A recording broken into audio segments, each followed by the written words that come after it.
You are looking at Julian's pronunciation guide, where we look at how to pronounce better some of the most mispronounced words in the world, like this other curious word. But how do you say what you're looking for today?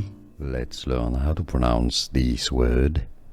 Let's break it down. It comes from French pronunciation for reference, chevalier. Chevalier. It comes from the word cheval, which is French for horse. So this essentially means someone who goes on a horse. It's French for knight, essentially. So in English, it's normally pronounced as chevalier. Chevalier. Chevalier. From French, chevalier. Here are more videos on how to pronounce more confusing words and names too many mispronounced. Like this video if you found it useful. I appreciate your support. I'll see you soon and thanks for watching.